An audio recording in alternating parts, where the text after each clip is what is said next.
Career में अनुभव की रही बात तो मैं आपको ये बताऊं कि मैंने सबसे पहली जो जिंदगी की कमाई की है ओके। वो आइसक्रीम बेचने से की है। ओ। हेलो नमस्कार दोस्तों। आज का एपिसोड बहुत ही खास है क्योंकि आज हमारे साथ वनबीट कॉलेज से एडमिनिस्ट्रेटिव ऑफिसर माननीय अमित पाल जी हैं और वो इस कॉलेज के मार्केटिंग हेड भी हैं।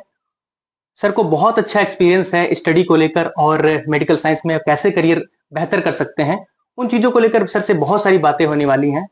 और मैं ज्यादा समय न गंवाते हुए क्योंकि हर एक का समय बहुत महत्वपूर्ण होता है, मैं सीधा सर से पहले ही क्वेश्चन करूंगा और क्वेश्चन ये रहेगा क्योंकि अ, किसी के मतलब किसी पे क्वेश्चन बढ़ाने से बेहतर है कि उनके बारे में थोड़ा जान लिया जाए और जब जान जाएंगे तो उससे बेहतर क्वेश्चन कुछ और हो नहीं सकता। जी, तो मैं थैंक चाहूंगा यू। सर आप कुछ बताएं अपने जी, बारे में। नमस्कार सभी को। मेरा नाम अमित पाल है और मैं यहाँ वन बीट मेडिकल ग्रुप में एज एडमिनिस्ट्रेटिव ऑफिसर काम कर रहा हूँ। और लगभग मैं शुरुआत से, जब से ये संस्था है तब से मैं यहाँ पे काम कर रहा हूँ। और वैसे अमित पाल अकेले में तो कुछ नहीं है जब तक कि वन बीट साथ में ना जुड़ जाए, क्योंकि वन बीट ने मुझे यहाँ पे पहचान दी है। और ये क्षेत्र ऐसा है भीरा और आसपास का कि इन लोगों ने बहुत प्यार दिया है मुझे, तो उनकी वजह से मैं यहाँ पे और अच्छा कर पाता हूँ, लोगों से कनेक्ट हो पाता हूँ। और मैं रहने वाला भी यहीं पलिया का ही हूँ और ज्यादातर समय मेरा जो है दिल्ली और एनसीआर एरिया में मार्केटिंग में गया है। उसके बाद मुझे मौका मिला है यहाँ प्रशासनिक अधिकारी के रूप में, तो मेरे लिए अच्छी बात है और मैं उसको जितना हो सकता निभा रहा हूँ। ओके सर, एक सबसे बड़ी बात यह रहती है कि आदमी जिस लाइन में जाना चाहता है, मैंने एक बहुत पहले एक सेमिनार लिया था, उसमें किसी ने मुझे कहा था कि मार्केटिंग बाई चांस होती है ना कि बाई चॉइस होती है। तो जी, क्या सर कभी ऐसा रहा कि मुझे एडमिनिस्ट्रेटिव में जाना ही था या मतलब आपने ऐसा चांस मिला तो आप आ गए? देखिए, मार्केटिंग बाई चांस तो होता ही है, हाँ। बाई चॉइस नहीं होता है। राइट। लेकिन मार्केटिंग ऐसी एक चीज है, वहां जो सीख लेता है वो कहीं कहीं पे फेल नहीं हो सकता है, ओके। दुनिया के किसी भी प्रोफेशन में चला जाए वो। लेकिन बैकग्राउंड और कार्यशैली जरूर बताती कि आपको कहाँ जाना चाहिए। तो शुरुआत से मेरा एक जो मेरी कार्यशैली थी, लोगों को जोड़ना, लोगों के साथ काम करना, उनकी समस्याएं सुनना और किस तरीके से ओवरऑल जो है किसी संस्था को बेहतर बनाया जा सके, ये मेरा शुरुआत से एक रुझान रहा है, जिसकी वजह से यहाँ पे एडमिनिस्ट्रेशन में मुझे जगह मिली। और कार्यशैली की वजह से ही जगह मिलती है, अदरवाइज आप जगह को स्टैंड तो कर नहीं पाते हैं, क्योंकि आपको मिल भी जाती है तो कितने दिन आप सस्टेन करेंगे उसको। तो वो आपकी कार्यशैली पे होता है, वो मेरे अंदर थी, इसलिए मुझे यहाँ पर कंफर्टेबल फील होता है काम ओके करने में। सर, अगला मेरा क्वेश्चन है क्योंकि मैं क्वेश्चन लिख इसलिए लेता हूँ क्योंकि मुझे बहुत सारी चीजें याद नहीं रहती और ये मेरे क्वेश्चन नहीं है। क्वेश्चन देखा जाए तो लगभग मैं लोगों से सुनता हूँ तो मैं क्वेश्चन को राइट डाउन करता हूँ। जी, अगला क्वेश्चन मेरा ये है कि करियर में सर आपका ऐसा क्या अनुभव है जो लोगों के साथ आप साझा करना चाहेंगे कैरियर और में सबसे मेरा, कठिन कठिन अनुभव क्या है आपका? देखिए कैरियर में अनुभव की रही बात तो मैं आपको ये बताऊं कि मैंने सबसे पहली जो जिंदगी की कमाई की है ओके। वो आइसक्रीम बेचने से की। ओ, थोड़ा मतलब उसके बारे में डिस्क्राइब ऐसा करिए। था कि पारिवारिक स्थिति बहुत अच्छी नहीं थी, पढ़ते थे, पलिया में रह रहे थे, हम्म। तो एक माहौल था वहां पर, लोग जो है ज्यादातर आइसक्रीम बेचने वाले, रिक्शे चलाने वाले ऐसे लोग थे, उनके साथ में था मैं।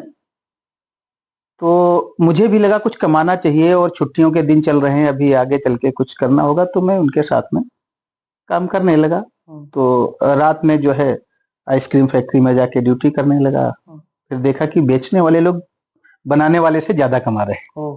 तो मैं चूज किया कि मैं बेचने जाऊंगा। तो आज से कम 25 साल पहले की बात है कि उस समय भी हम्म।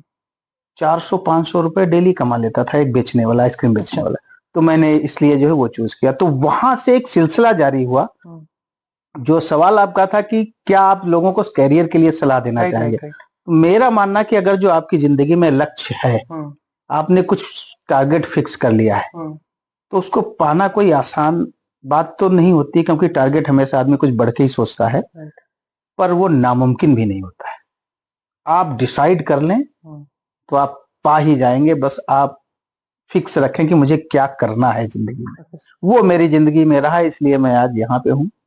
इसका मतलब और ये कहा जा सकता है एक आइसक्रीम बेचने वाले से एक मतलब एडमिनिस्ट्रेटिव ऑफिसर बनना, जो कि एक बहुत बड़ी मिसाल है अगर देखा जाए तो। जी, लेकिन बहुत। उसमें बहुत सारे लोगों का सहयोग है। हमारे फार्मा मार्केटिंग में था, वहाँ बहुत सारे टीचर्स थे, उनका सहयोग है, जिन्होंने सिखाया, माँ बाप, जो यहाँ पे जहाँ मैं बैठा हूँ आज, वहाँ के जो मालिक हैं उनका विश्वास कि हाँ ये लड़का कुछ कर सकता है, राइट राइट ये सब चीजें मिक्स होती है। होनहार बीरवान की होत सीखने जी। पाठ, बिल्कुल सर।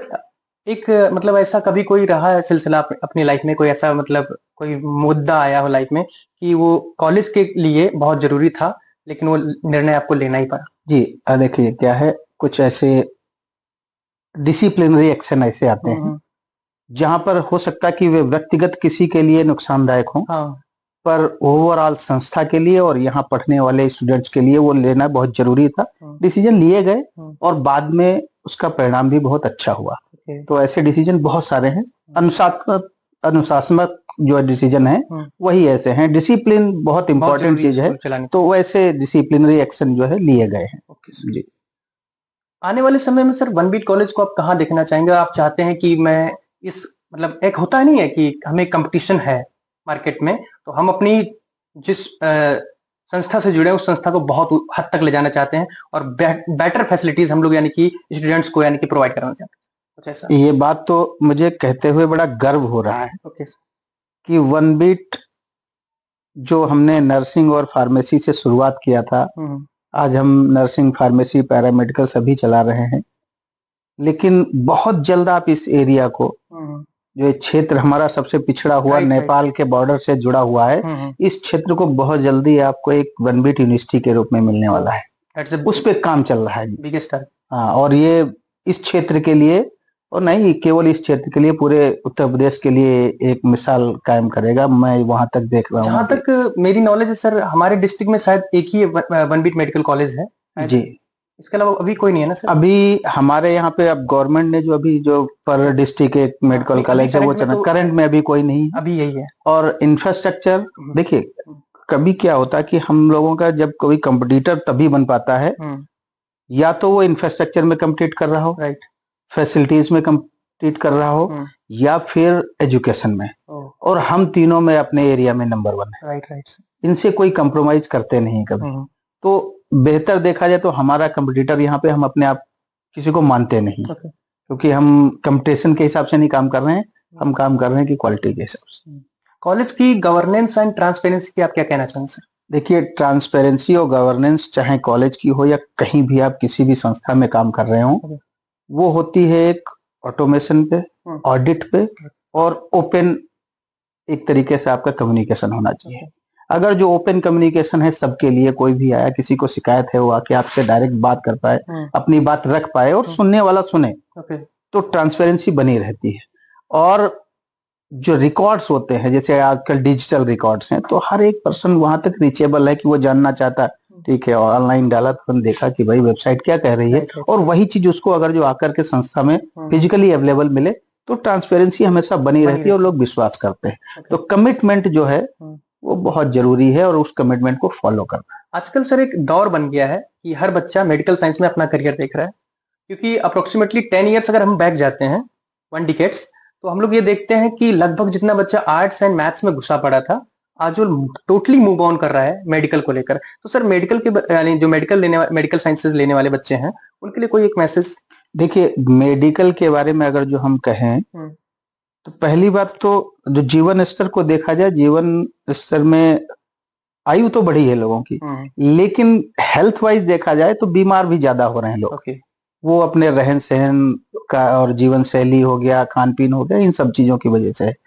लेकिन इंडिया में अभी भी प्रति व्यक्ति के हिसाब से अगर जो कितनी पॉपुलेशन पे एक डॉक्टर होना चाहिए, कितनी पॉपुलेशन पे एक नर्स होनी चाहिए, वो दायरे से हम लोग बहुत पीछे हैं जो पूरी दुनिया को देखा जाए तो। नंबर 1 तो उसमें स्कोप ज्यादा है, क्योंकि हमें अभी और ग्रो करना है, इस फील्ड पे काम करना है, ताकि कि अगर जो 10,000 की पॉपुलेशन पे कितने डॉक्टर चाहिए वो अगर जो मैच कर पाए तो हम पूरे वर्ल्ड के हेल्थ सिस्टम से मैच कर पाएंगे। नंबर 1।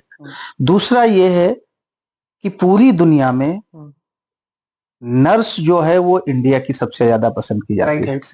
उसके रीजन और बहुत सारे हैं, क्योंकि हमारे यहाँ नर्स ज्यादातर लड़कियां नर्सिंग का कोर्स करती हैं, और हिंदुस्तानी जो लड़कियां हैं और हिंदुस्तान की जो महिलाएं हैं, उनके अंदर इमोशंस जो होता है वो बहुत ज्यादा होता है, और नर्स का काम वो ज्यादा बेहतर कर सकता है जिसके अंदर इमोशंस हैं, जो मरीज के दर्द को अपना दर्द समझते हैं।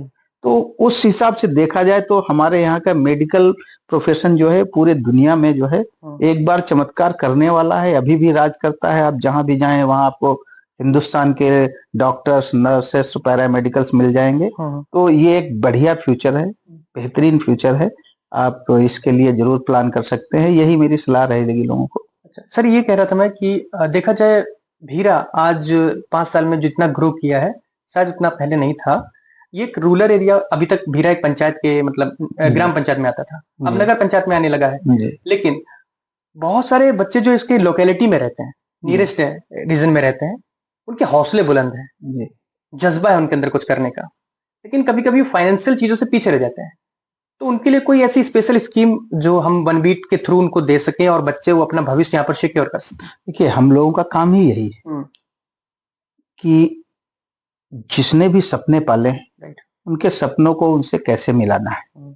उसके लिए बहुत सारे तरीके होते हैं। जैसे हेल्थ को देखा जाए तो हम वनबीट तो सारा जितना भी हमारा चिकित्सीय सुविधा जितनी है सब फ्री है हमारे यहाँ। हम मेडिकल की सर्विसेज सारी फ्री है हमारे यहाँ, कैश काउंटर तक नहीं है, वो हम प्रोवाइड करा रहे हैं।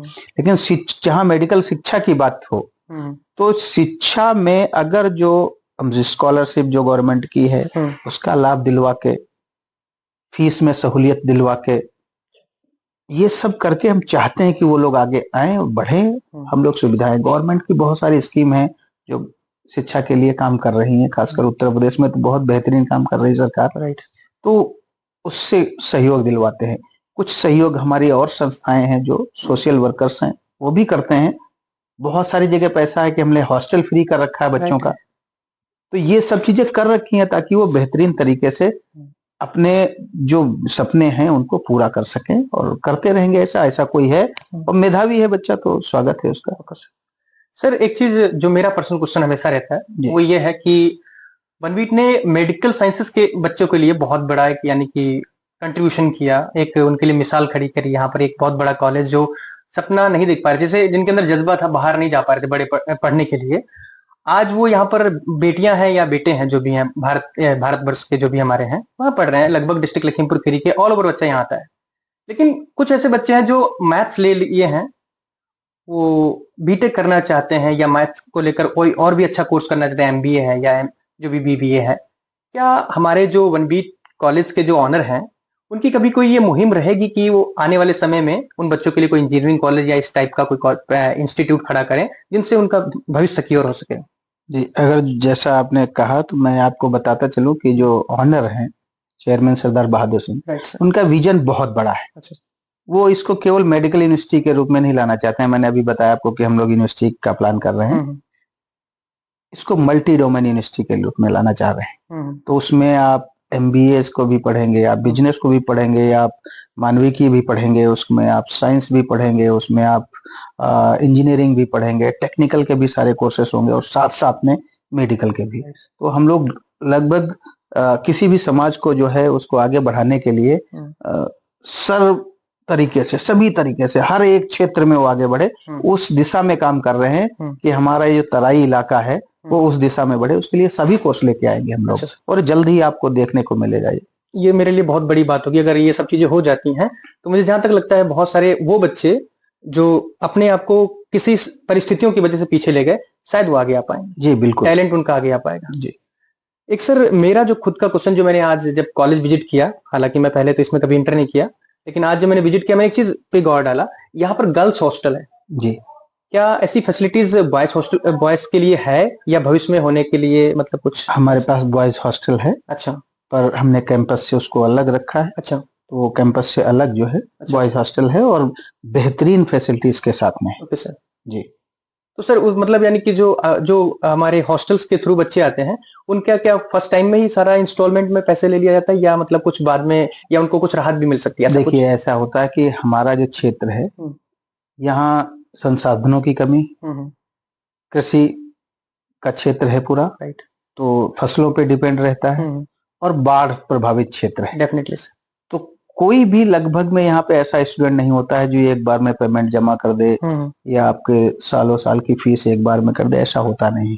और सहयोग के रूप में हम लोग भी वो अपना एडमिशन फीस थोड़ी बहुत जमा किया, बाकी अब वो धीरे धीरे भी जमा करते हैं, तब भी हम पूरा सपोर्ट करते हैं उनको। एक चीज सर और पूछना चाह रहा था मैं कि आप कोई बच्चों के लिए, पेरेंट्स के लिए कोई जी। ऐसा मैसेज जो उनकी लाइफ में कारगर हो। देखिए, पेरेंट्स के लिए खासकर मैं इस क्षेत्र की बात करता हूँ। पहली बात तो यहाँ पर स्टूडेंट्स को पता ही नहीं होता कि मुझे करना क्या है, और ना ही पेरेंट्स उतने सजग होते हैं। खासकर पेरेंट्स को ये लगता है कि हमने स्कूल भेज दिया, अब सारी जिम्मेदारी स्कूल की, कॉलेज की, और बच्चा हमें पढ़ा लिखा हुआ वापस मिलेगा। ऐसा होता नहीं। आप अपने बच्चे को ज्यादा बेहतर तरीके से जानते हैं। हाँ, राइट। वो 20 साल आपके पास था, हमारे पास अभी 1 साल से आया है। तो जब आप हमसे सामंजस्य बिठाएंगे, ओपन कम्युनिकेशन रखेंगे, तो हम और आप दोनों मिलकर के और बेहतर उसका भविष्य बना पाएंगे। केवल पढ़ाई से मतलब नहीं होता कि डिग्री हासिल की जाए। पर्सनालिटी डेवलपमेंट है, कम्युनिकेशन पे काम करना है, उसके लोगों में अपनी बात को कैसे रखना है, समाज में अपने पूरे व्यक्तित्व को कैसे फैलाएगा, इन सब चीजों को अगर जो करना है तो पेरेंट्स का और साथ में कॉलेज का कम्युनिकेशन अच्छा होना चाहिए। कम्युनिकेशन, कोऑपरेशन दोनों होनी कोऑपरेशन से आप क्या कहना चाहेंगे सर कि किस टाइप का मतलब, यानी कि देखो, कोऑपरेशन से क्या होता है कि जो पेरेंट्स होते हैं वो सोचते हैं कोऑपरेशन का मतलब है फीस टाइम पे जमा होना, लेकिन मेरा वहां पर केवल फीस से मतलब नहीं है।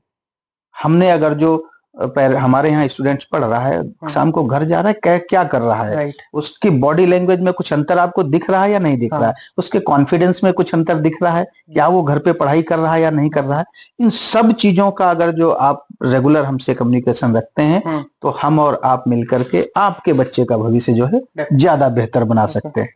और वो स्टूडेंट को मैं स्टूडेंट नहीं मानता हूँ, ये हमारे क्षेत्र की भविष्य की पूंजी है। तो अगर जो हमें अपने क्षेत्र का भविष्य अच्छा देखना है तो हमें अपने स्टूडेंट्स के भविष्य को भी बेहतर बनाना पड़ेगा।